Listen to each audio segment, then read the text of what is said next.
बिहार में विधानसभा के चुनाव हो रहे हैं और इन चुनावों में किसी भी दल की रैलियों की तस्वीर को अगर आप देखते हैं तो शायद आपको ये अंदाजा नहीं होगा कि बिहार में कोविड के मामले हैं या कोरोना का खतरा कितना कम या ज्यादा है। कमोबेश सभी दलों की चुनावी रैलियों में तस्वीर एक सी है, ना तो सोशल डिस्टेंसिंग दिख रही है और ना ही मास्क पहने लोग। जबकि चुनाव के ऐलान के वक्त चुनाव आयोग ने दिशा निर्देशों में ये साफ कर दिया था कि किस तरीके से जो कोविड-19 की गाइडलाइंस तय की गई हैं स्वास्थ्य संबंधी, उनका पालन करना जरूरी होगा और ये सभी दलों के लिए अनिवार्य है और इसको लागू कराने की जिम्मेदारी स्थानीय जिला निर्वाचन अधिकारी और स्थानीय पुलिस प्रशासन पर है। लेकिन इसके बावजूद जो तस्वीरें सामने आई हैं वो चिंताजनक है, जिसे लेकर चुनाव आयोग ने एक बार फिर से राजनीतिक दलों को चेताया है और कहा है कि वो उन सभी गाइडलाइंस का पालन करें, नहीं तो चुनाव आयोग कड़े कदम उठाने के लिए मजबूर होगा। आज समझेंगे कि असल में चुनाव के बीच में इन गाइडलाइंस का पालन क्या वाकई बहुत बड़ी चुनौती है और इसके उल्लंघन के मामले बिहार में इतने ज्यादा क्यों हैं और इसे रोकने के लिए पहल या फिर कदम किस स्तर पर और किसकी ओर से उठाए जाने की जरूरत है और आयोग के पास क्या विकल्प हैं। हमारे साथ तीन बेहद खास मेहमान हैं। हमारे साथ मौजूद हैं ओपी रावत साहब, former chief election commissioner of India. Sir, बहुत बहुत स्वागत आपका। हमारे साथ हैं प्रदीप सिंह जी, वरिष्ठ पत्रकार। सर, आपका स्वागत है। हमारे साथ आर.के. श्रीवास्तव साहब हैं, farmer director general health services government of India. Sir, बहुत बहुत स्वागत आपका। शुरुआत में रावत सर आपसे करना चाहूंगा कि जब चुनाव का ऐलान हुआ, सब कुछ आयोग की ओर से साफ किया गया कि नामांकन के वक्त क्या प्रक्रिया होगी, कितने लोग जा सकते हैं, चुनावी रैलियां कैसे होंगी, वहां पर क्या गाइडलाइंस को फॉलो करना है और जिला निर्वाचन अधिकारी किस तरीके से इसे तामील कराएंगे, इसे लागू कराएंगे। लेकिन बिहार की तस्वीरों को देखकर ऐसा लगता नहीं है कि उसकी जरा से भी कहीं कोई, मैं कहूं कि दल या कार्यकर्ता उसे मान रहे हैं या वो जमीन पर दिशा निर्देश लागू हो रहे हैं। ऐसा क्यों? मुझे ये लगता है कि जहाँ तक नामांकन प्रक्रिया है या दूसरी अन्य स्टेजेस हैं, उन पर तो कोविड-19 से संबंधित जो भी दिशा निर्देश इलेक्शन कमीशन के थे, उनका पालन साफ साफ दिखा था और मीडिया में भी उसके बारे में काफ़ी उल्लेख था। लेकिन जो पब्लिक मीटिंग्स या रैलीज हो रही हैं, उनमें इनका साफ साफ उल्लंघन दिखाई दे रहा है। तो इसके दो कारण हो सकते हैं। एक तो ये है कि जो रूरल एरियाज हैं जहां पर ये पब्लिक मीटिंग्स और रैलीज हो रही हैं, वहां पर इन गाइडलाइंस की जानकारी ना तो स्वीप कार्यक्रम के द्वारा पूरी तरह से पहुंची है और ना ही राजनीतिक दलों ने इस ओर कोई अधिक ध्यान दे पाया है। इसके कारण आम पब्लिक में, आम लोगों में उसके बारे में उतनी गंभीरता से जानकारी नहीं है। दूसरा, अपने देश में अगर आप देखें तो इवन जब हमने लॉकडाउन किया था, पूरा कर्फ्यू किया था, तब भी जो शहरों में झुग्गी बस्तियां थी या गांव में जो छोटे छोटे घरों वाले बस्तियां थी, उन पर इन कर्फ्यू आदेशों का कोई पालन हो नहीं सकता था, क्योंकि वो लोग देखते थे कि वहाँ सोशल डिस्टेंसिंग के लायक जगह ही नहीं है, स्पेस ही नहीं है। तो इस कारण भी थोड़ी सी लापरवाही लोगों में अपने आप आ जाती है। इसमें अगर इंफॉर्मेशन पूरी तरह से लोगों में दी जाती और इसके क्या कंसीक्वेंसेस उन्हें झेलने होंगे, कोविड-19 कितनी खतरनाक बीमारी है, इस सब की जानकारी अगर पूरी तरह से होती तो शायद ऐसी स्थिति पैदा नहीं होती। प्रदीप जी, क्योंकि जब हम नामांकन को देखते हैं, हालांकि नामांकन की जो गाइडलाइंस हैं उसमें भी हमने देखा कि प्रत्याशी जरूर जब नामांकन करने पहुंचे उसको फॉलो किया, लेकिन जो कार्यकर्ताओं का हुजूम, चाहे वो नामांकन के वक्त रहा हो चाहे रैलियों में देख रहे हैं, कमोवेश एक जैसा दिख रहा है। मास्क तो बहुत दूर की बात है, सोशल डिस्टेंसिंग की आप कल्पना नहीं कर सकते हैं। जब किसी भी रैली हम देख रहे हैं 30, 40, 50 हज़ार की भीड़ हो रही है और ना ही वाहनों के काफिले को लेकर भी। तो क्या बिहार जैसे राज्य में और इस तरीके के चुनावी समर में गाइडलाइंस को फॉलो कराना वाकई बहुत चुनौतीपूर्ण है, बहुत ज़्यादा मुश्किल काम है स्थानीय प्रशासन के लिए, या फिर पब्लिक का इतना ज़्यादा अवेयर ना होना, या चुनाव को लेकर उसकी उत्सुकता कहीं जो डर है कोरोना का उस पर हावी है? ये गोविंद जी, पहली बात तो ये है कि इस माहौल में चुनाव का ये पहला अनुभव है। राजनीतिक दलों को भी, चुनाव आयोग को भी, राजनीतिक कार्यकर्ताओं को भी और जो जनरल पब्लिक है, वोटर है, उसको भी। उनको ये समझ में नहीं आता है कि सोशल डिस्टेंसिंग, 2 गज की दूरी बनाकर पब्लिक रैली में कैसे शामिल हो। दूसरी बात, जिस तरह से राजनीतिक दलों की कार्यशैली रही है, उसमें एक सीमा के बाद वोटर पर चुनाव के समय दबाव डालना, उनको अनुशासित करना बहुत कठिन होता है। वो ऐसा कोई कदम नहीं उठाना चाहते जिससे लोग नाराज हो जाए। अभी रावत साहब कह रहे थे कि देखिए, शहरों में जो झुग्गी बस्तियां हैं और गांवों में इस तरह की बस्तियां हैं, वहां सोशल डिस्टेंसिंग के लिए जगह ही नहीं है। ये बात तो ठीक है, माना जा सकता है, लेकिन मास्क लगाने में क्या समस्या है? तो ये एक ऐसी चीज है जो समझ के परे है। उसके 2 ही कारण समझ में आते हैं। एक, जो रावत साहब ने जिक्र किया कि अवेयरनेस की कमी है, जिसकी वजह से प्रधानमंत्री को भी राष्ट्र के नाम संदेश में इस बात को कहना पड़ा कि लॉकडाउन गया है, कोरोना वायरस अभी नहीं गया है।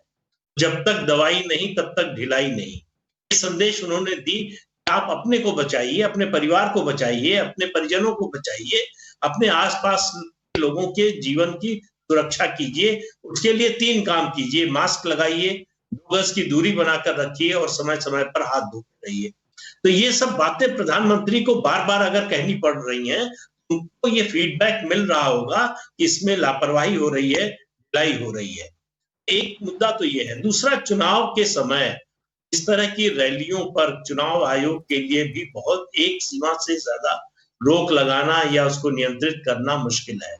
इसमें जब तक वोटर, यानी हम आप जैसे लोग, सामान्य लोग, इस बात को नहीं समझेंगे, चुनाव तो आता जाता रहेगा, हमारा जीवन रहेगा तब चुनाव में भाग ले सकेंगे, वोट दे सकेंगे, सरकार बना सकेंगे, सरकार हटा सकेंगे, ये सब हम कर सकेंगे जब हम जीवित रहेंगे। तो उसके लिए और एक कारण मुझे और लगता है लोगों की लापरवाही का, ये जो रोज खबरें आती हैं, इस तरह से सुधार हो रहा है, रिकवरी रेट किस तरह से बढ़ रही है, डेथ रेट किस तरह से कम हो रहा है, तो शायद लोगों के मन में ये भी आ गया है कि क्या हुआ, अगर हो जाएगा, ठीक भी तो हो रहे हैं, हम भी ठीक हो जाएंगे।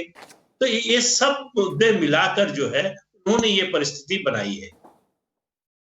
श्रीवास्तव सर, क्योंकि बिहार में अगर मैं हेल्थ इंफ्रास्ट्रक्चर को देखूं और जो कोरोना की इंटेंसिटी दिखती है बिहार के अंदर, वो उन राज्यों में है जो कि सबसे ज़्यादा, मैं कहूँ कि संक्रमण का खतरा जिन राज्यों में है। और उसके बीच में जब हम इस तरह की रैलियों की, इस तरह की तस्वीरें देखते हैं, जहाँ पर चाहे वो नुक्कड़ रैलियाँ हो रही हों या फिर बड़ी रैलियाँ हो रही हों, भीड़ इस कदर है कि शायद 2 गज छोड़ दीजिए, जगह नहीं है लोगों के खड़े होने की। मास्क, सोशल डिस्टेंसिंग जैसे ये प्रावधान जो है, ऐसा लगता है कि ये हम भूतकाल की बात कर रहे हैं, गुजरे ज़माने की बात कर रहे हैं। कैसे देखते हैं फिर इस खतरे को और गाइडलाइंस को इम्प्लीमेंट करने को लेकर जो जिम्मेदारी है जिस सिस्टम पर, उसका रोल क्या है? देखिए, पहली चीज तो ये है कि बिहार के अंदर जिस प्रकार से रेस्पॉन्स आई है, जो भी हमने सारे के सारे गाइडलाइन चुनाव आने से पहले निर्धारित किए थे, जिनको लागू करने के लिए कहा गया था, वो अगर रखें सारी रेस्पॉन्स को, तो हम एक एवरेज की श्रेणी में रखेंगे। एक्सीलेंट नहीं कह सकते, वेरी गुड नहीं कह सकते, एवरेज ही कह पाएंगे। अब उस दौरान अगर चुनाव की घोषणा होती है और चुनाव को एक अंतिम चरण तक ले जाया जा सकता है, तो अब आपके पास 28 तारीख को एक है, एक मेरे ख्याल से 3 या 4 को है, एक 10 को है। तो समय जो आपके पास है इस समय एक्ट करने का, वो समय रहता गया है काफ़ी कम। अब इस कम समय के अंदर जो विजिबल पिक्चर हमें नज़र आ रही है, टेलीविज़न पे नज़र आ रही है, खबरों में नज़र आ रही है, न्यूज़पेपर में नज़र आ रही है, वो ये है कि धज्जियाँ उड़ी हुई हैं जितने भी सारे मेजर्स थे जो कि कोविड को रोकने के लिए, पहले तो शायद थोड़े बहुत हो भी रहे थे, लेकिन जहाँ तक चुनाव की रैलियों का संबंध है, चुनाव के अंदर और कार्यक्रम का संबंध है, उसका तो लेश मात्र भी उसके अंदर पालन नहीं हो रहा। अगर ये वस्तुस्थिति हम अपने दिमाग में रखें from the public health point of view, और हम ये देखें कि बहुत सारे देशों के अंदर विंटर के अंदर एक बड़ी पीक आ रही है, तो मैं एक बहुत बड़े संभावित खतरे की तरफ आपका ध्यान आकर्षित करने की कोशिश कर रहा हूँ। और ये संभावित खतरा ये है कि इलेक्शन खत्म हो जाएंगे, एसएमएस का पालन नहीं होगा, जो सारी लिखी हुई गाइडलाइन है थर्मल स्क्रीनिंग वगैरह उसकी भी धज्जियां उड़ जाएंगी। लेकिन उसके बाद एक ऐसी सिचुएशन आ जाएगी जहाँ पे कि हेल्थ सिस्टम, जो ऑलरेडी बिहार का हेल्थ सिस्टम कमजोर माना जाता है, उसके पास कैपेसिटी नहीं होगी इस राइज को, इस नंबर ऑफ केसेस को बर्दाश्त करने की। तो अब इस वस्तु स्थिति के अंदर इतने कम समय में हम कर क्या सकते हैं?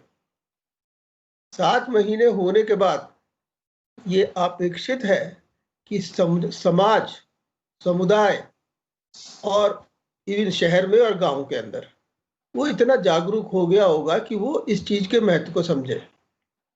उस महत्व को और समझाने की जरूरत है, सोशल मोबिलाइजेशन की जरूरत है, कम्युनिटी पार्टिसिपेशन की जरूरत है, जो सरकारों के द्वारा संभव नहीं है।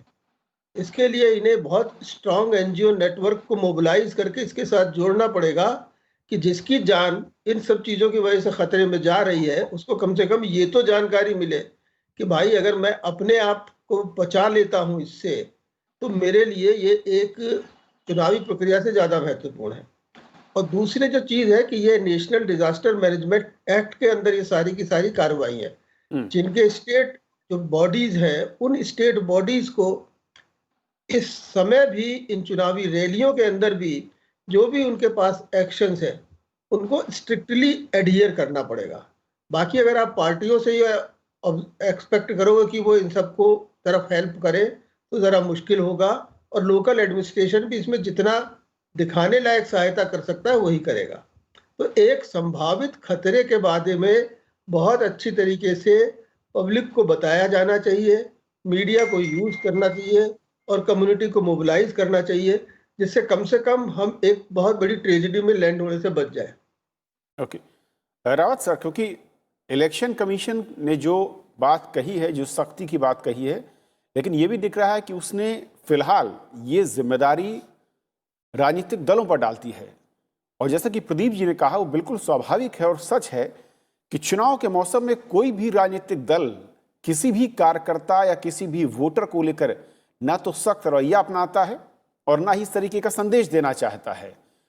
तो फिर अगर जिम्मेदारी जिसको दी गई है उसके पास विकल्प नहीं है और वो खुद इस स्थिति में नहीं है कि इस जिम्मेदारी को निभा पाए, तो जिम्मेदारी फिर निभाएगा कौन? क्या स्थानीय प्रशासन इस वक्त ज्यादा अलर्ट और उसकी भूमिका बढ़ जाती है या कोई और विकल्प? आपने सिद्धांत साहब बहुत सही मुद्दा उठाया है। मैं दीप जी और श्रीवास्तव जी के कथन से भी सहमत हूँ। अगर चुनाव आयोग शुरू से ही ये चीज समझ लेता कि अगर हम सिर्फ 10% खर्च की सीमा बढ़ा रहे हैं और उसमें मास्क, सैनिटाइजर और सारे कोविड के जितने भी पैराफर्नेलिया उन सबको भी शामिल करेंगे, तो उन्हें समझ लेना था कि इससे तो काम नहीं बनेगा। अगर सिर्फ मास्क भी उसमें से हटा दिया जाए कि वो खर्चे में शामिल नहीं होगा, तो पब्लिक मीटिंग में जो हर राजनीतिक दल का लक्ष्य होता है कि साहब हमारी पब्लिक मीटिंग में 50,000 लोग आए, हमने 50,000 मास्क बांटे, तो वो कह सकता था और उसका प्रमाण भी हो जाता कि हाँ 50,000 आए हैं। लेकिन आज वो ये नहीं कह सकता, क्योंकि मास्क अगर बांटेगा तो एक मास्क 20 रुपए का लगाने से उसका खर्चा बाहर निकल जाएगा और वो डिस्क्वालीफाई हो जाएगा। तो मुझे लगता है कि इस महामारी को देखते हुए इस तरह का प्रयास करना था, जैसा कि आपने सुझाया है, कि चूंकि जिसको आप जिम्मेदारी दे रहे हैं उसके हाथ पैर बंधे हुए हैं, वो उसको पूरा नहीं कर पा रहा है। जो सजा के प्रावधान है धारा 51 डिजास्टर मैनेजमेंट एक्ट, अगर उसमें कार्रवाई की बात करते हैं तो वो महीनों लगेंगे। अभी उसमें इन्वेस्टिगेशन होगा, चालान पेश होगा, तब सजा मिलेगी। इन सब चीजों को देखते हुए प्रोएक्टिवली अगर ये हो जाए, अभी भी हो जाए, और अभी जिला प्रशासन इसको कर सकता है कि पब्लिक मीटिंग में मास्क जो है वो फ्रीली अवेलेबल होगा, सबको अवेलेबल होगा और 100% सब लोग लगाएंगे उसको। बंटने के बाद भी अगर कोई नहीं लगाता है तो अकेले उसके खिलाफ कार्रवाई होगी। तो संभावित है कि जो श्रीवास्तव जी ने भी बताया कि इलेक्शन के बाद क्या सिनेरियो होगा, वैसा नहीं हो पाएगा। और मैं एक उदाहरण दे सकता हूँ श्रीलंका का। श्रीलंका में भी चुनाव हुए, 5 अगस्त को पोलिंग हुई, जबकि कोरोना पीक पर था, लेकिन उस इलेक्शन का कोरोना के स्प्रेड पर किसी भी तरह का कोई भी प्रभाव नहीं पड़ा। उसकी तुलना में एक चर्च में प्रेयर मीटिंग में ज्यादा लोग आ गए और वहां निर्देशों का पालन नहीं हुआ, उसकी वजह से इन्फेक्शन उस क्लस्टर में बहुत तेजी से बढ़ा। तो ये साफ दिखाता है कि इलेक्शन कैंपेनिंग में लोग डिसिप्लिन रहे और उसका कोई भी संक्रमण फैलने पर प्रभाव नहीं पड़ा, जबकि दूसरी घटनाओं पर या दूसरी सामाजिक इवेंट्स पर पड़ा। ओके प्रदीप जी, क्योंकि मैं गाइडलाइंस को देख रहा था जब चुनाव आयोग ने जारी की, उसकी 3 महत्वपूर्ण जब गाइडलाइन में देखता हूं उसमें साफ लिखा हुआ कि जिला निर्वाचन अधिकारी सुनिश्चित करेंगे कि रैली स्थल पर सोशल डिस्टेंसिंग का पालन किया जा रहा हो। नोडल हेल्थ ऑफिसर प्रक्रिया सुनिश्चित करेंगे कि वहां पर कोविड-19 की सभी अक्षरशः गाइडलाइंस पालन हो रहा हो और exit, entry, mask, social distancing इसका भी पालन हो। अब अगर ये टीमें काम नहीं कर पा रही हैं किसी भी वजह से, तो क्या इलेक्शन कमीशन के पास इस तरह के विकल्प हो सकते हैं या उसकी तरफ बढ़ना चाहिए? जब हम बात करते हैं कि 2 तरह की रैलियों की बात हुई थी, वर्चुअल और जो नॉर्मल रैली होती है, तो सिर्फ और सिर्फ वर्चुअल रैली की परमिशन देकर और बाकी गैदरिंग जो है, क्या उसको रोकने का विकल्प हो सकता है? देखिए, इलेक्शन कमीशन ने गाइडलाइंस बहुत अच्छी बनाई, उसमें कोई शक नहीं है, लेकिन इसके बारे में नहीं सोचा कि उसको लागू करना कितना व्यवहारिक है। चुनाव की स्थिति में, ऐसे माहौल में उसको किस तरह से लागू किया जाए। बहुत साहब जो बात कह रहे थे चुनाव खर्च की, बहुत अच्छा सुझाव है। अगर सिर्फ इतना 10% बढ़ाने की बजाय ये कर दिया होता चुनाव आयोग ने और सरकार ने, जो फेस मास्क और सैनिटाइजर पर जो खर्च होगा उसको आपके चुनाव खर्च में शामिल नहीं किया जाएगा, शायद उम्मीदवारों के लिए आसान हो जाता। मध्य प्रदेश में बाई इलेक्शन हो रहा है, थोड़ी सी जगहों पर है, सीमित है संख्या, इसलिए शायद मैनेज करना थोड़ा आसान है। बिहार में जो है आम चुनाव हो रहा है विधानसभा का, हाँ मुश्किल है, लेकिन इतना तो देखिए, जो श्रीलंका का उदाहरण दिया रावत साहब ने, 2-3 दिन पहले एक वीडियो वायरल हुआ चेन्नई का, साड़ी की दुकान में इस तरह से भीड़ लगी थी जैसे पता नहीं क्या होने वाला है, और कोई मास्क नहीं लगाया, सोशल डिस्टेंसिंग की तो बात ही भूल जाइए। ये एक जिम्मेदारी नागरिक के नाते हमारी भी है। आखिर सरकार, चुनाव आयोग, डिस्ट्रिक्ट एडमिनिस्ट्रेशन, पार्टी सब हमारी जान की चिंता करें, हम ना करें, ये कैसे संभव है? ताली तो दोनों हाथ से बजेगी ना। हम अपनी जान बचाने के लिए तैयार हों, उसके उपाय करने के लिए तैयार हों और एडमिनिस्ट्रेशन का उसमें साथ मिले तो बात बनती है। तो मुश्किल ये है कि जिनके लिए ये सब व्यवस्था की जा रही है वही इसके बारे में या तो अनजान है या लापरवाह है या उनको कोई फिक्र नहीं है कि क्या होगा हमारा। रावत सर, 2 चीजें, क्योंकि एक तो जो गैदरिंग है इसको रोकने का विकल्प क्या आयोग इस तरह के कदम उठा सकता है, उठाने चाहिए? अगर हम देख रहे हैं कि हालात इस वक्त बेकाबू होते दिख रहे हैं और स्थानीय जो जिला निर्वाचन टीमें हैं वो अगर अंकुश नहीं लगा पा रही, जो पाबंदियां हैं उनको अमल में नहीं ला पा रही, और दूसरा ये कि फिर अगर ये नहीं कर पाते हैं तो बचे हुए विकल्प हैं क्या इस वक्त आयोग के सामने? क्या सिर्फ सख्त संदेश पॉलिटिकल पार्टियों तक देना यहां तक सीमित है, इसके आगे कुछ? एक्चुअली भारत निर्वाचन आयोग के पास अधिकारों की कोई सीमा नहीं है। सुप्रीम कोर्ट ने अपनी एक रूलिंग में यह स्पष्ट किया हुआ है कि जहां कानूनी प्रावधान नहीं है वहां इलेक्शन कमीशन जो भी व्यवस्था बनाता है वो कानूनी रूप से सही माना जाएगा। इसलिए ऐसी स्थिति में यदि चुनाव आयोग अभी तय करता है कि जहां पालन नहीं हो पा रहा है वहां इस तरह का या तो रिलैक्सेशन दिया जाए कि मास्क और सैनिटाइजर जो है उसको इलेक्शन खर्चे में ना जोड़ा जाए, तो वो तुरंत असर करेगा और एकदम से आपको चेंज दिखेगा, सब जगह पालन होता दिखेगा। क्योंकि रूरल मासेस के पास मास्क खरीदने के पैसे शायद ही हो, जो गरीब लोग आते हैं पब्लिक मीटिंग अटेंड करने, उनको आपको मालूम होगा कि उनके पास इस तरह के संसाधन नहीं होते, और पहले भी उन्होंने नहीं खरीदा है, मतलब जब कोविड पीक पर था तब भी उन्होंने नहीं खरीदा है। तो ऐसे में अगर ये निःशुल्क दिया जाए और राजनीतिक दलों की जिम्मेदारी ही रहे कि आपकी रैली में जो लोग आ रहे हैं उनको आप देंगे ये, और ये आपके खर्चे में नहीं जुड़ेगा, तो अभी भी इसका पालन सुनिश्चित हो जाएगा। अन्यथा जो प्यूनिटिव मेजर्स हैं कि जिस कंस्टिट्यूएंसी में पब्लिक मीटिंग्स में इसका रैंपेंट उल्लंघन हो रहा है वहां पर पब्लिक मीटिंग को ही बैन कर सकता है चुनाव आयोग। ताकि कोविड के स्प्रेड को रोका जा सके और एक उदाहरण प्रस्तुत किया जा सके कि भाई यहाँ राजनीतिक दल जो है फेल हो गए थे इस तरह के पालन कराने में, इसलिए वहां पे पब्लिक मीटिंग हमने बैन कर दी। ये भी किया जा सकता है। प्रदीप जी, लेकिन क्या ये जो रावत साहब कह रहे हैं दूसरा विकल्प कि डिस्ट्रिक्ट वाइज अगर रिपोर्ट्स पर बैन करने की बात होती है, उस पर फिर एक बार दल राजनीतिक रोटियां सेकेंगे और दल को आयोग को निशाने पर लेने की कोशिश करेंगे। उससे बेहतर कोई एक ऐसा बेस लाइन हो जिसपे निष्पक्षता दिखे भी और आयोग पर आरोप भी ना लगे। देखिए, उसमें सवाल उठेंगे लेवल प्लेइंग फील्ड की। हम उनके नेता की रैली हो जाने दी आपने, उसके बाद बैन कर दिया, हमारे नेता की नहीं होने दे रहे हैं। ये इस तरह के कई जो है व्यवहारिक सवाल उठेंगे।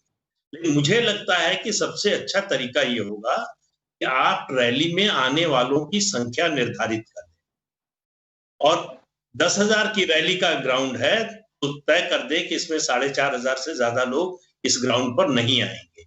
ये जिम्मेदारी डिस्ट्रिक्ट एडमिनिस्ट्रेशन की तय कर दें और पार्टी और जो भी उम्मीदवार है उसकी तय कर दें। तो शायद इसको लागू करना ज्यादा आसान होगा, बजाय इसके कि रैली हो जाए उसके बाद आप उस जगह को बैन कर दें। उस जगह की बजाय वो दूसरी जगह कर सकते हैं। एक चुनाव क्षेत्र जो है विधानसभा का भी काफी बड़ा होता है, उस इलाके की बजाय दूसरे ब्लॉक में कर सकते हैं। वो उसके तरीके लोग निकाल लेंगे आयोग के जो है निर्देश को बताने के लिए।